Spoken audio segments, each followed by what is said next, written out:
What's up, everybody? Welcome back. Today I'm going to talk about what I think are going to be the top 5 things, the trending, sort of exciting things that are going to be happening in the lawn care industry this year. It's not all about products, it's about some other things as well. So let's go ahead and get right into it.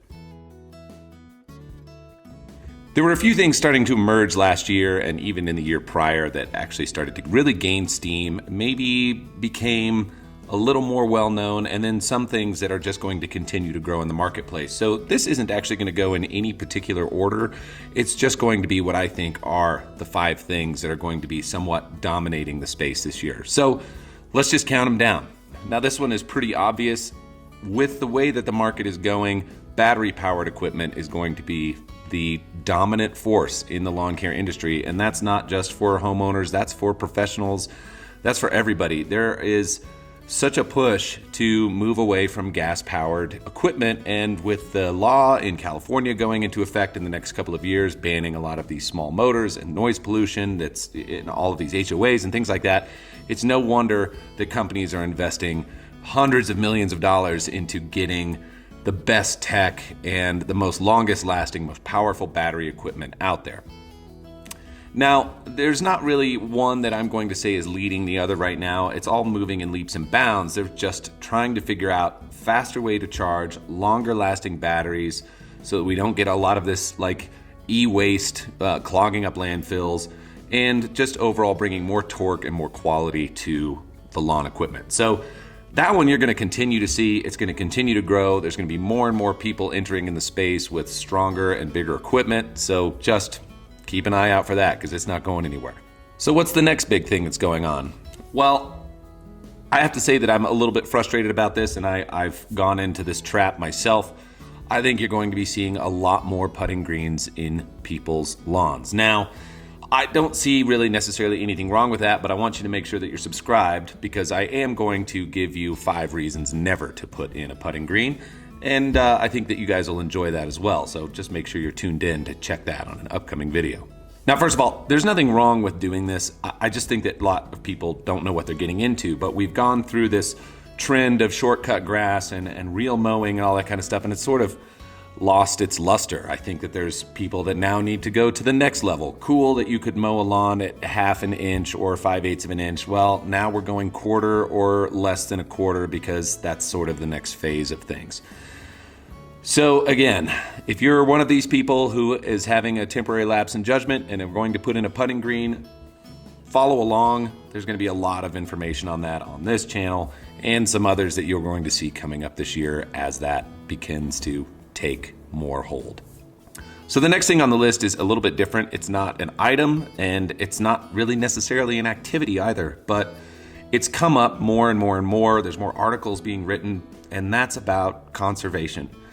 And when I say that, that's going to fit into a couple of different categories, and I'm going to move it into number 2 coming up here. But there's more of a push now to really watch out for chemical footprint, to really make sure that you're only applying things that are absolutely necessary at the time. Conservation of just cost of material. It's kind of fitting into a much broader scale. And I know that in the let's say from 2005 to 2008, before the recession, there was this major green push that was going on where everybody was trying to be more environmentally friendly, more eco, and that's where a majority of the products that you see like in the grocery store, they got their launch from that time frame when larger corporations started to really go towards this more conservation-minded aspect, less chemical footprint aspect, and it was really the start of the kind of movement in the green industry. Now, I'm not saying that all of those products are safe or better than their other counterparts. Some of them are just relabeled, so that's not what this is about. But it's just essentially saying, looking at what your program and again your fertilizers you're putting out, your chemicals you're putting out, and getting more into a mindset of, maybe we don't need to do quite as much. Now that leads into watering, which leads into number 2.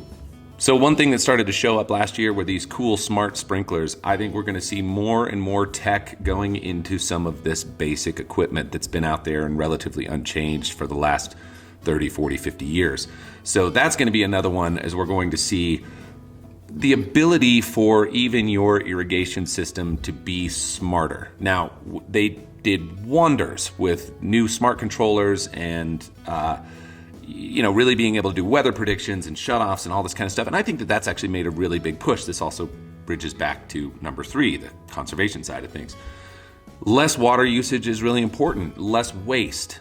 I think a lot of the times that people get confused with conservation, meaning that you're really taking something away, but in reality, it's sort of eliminating waste. And that's what I'm starting to see more and more of, is that there's companies that are really striving to protect some more and more of our natural resources by just being smarter with tech. So as we move along here, I just think we're going to see more and more tech driving into these very simple machines that, again, haven't been changed in the last 40 or 50 years. So probably you're going to see more and more of that. So that brings me to number 1, what I think is going to be the best thing that comes out about the 2022 year.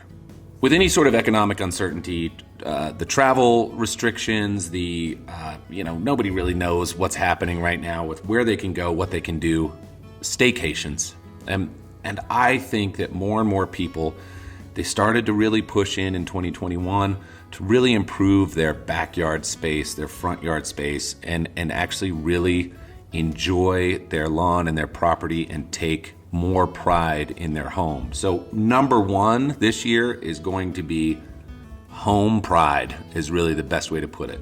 I can see more and more content coming this year of patios being created and better landscape plants and just creating a sort of real homey space where people want to be and hang out.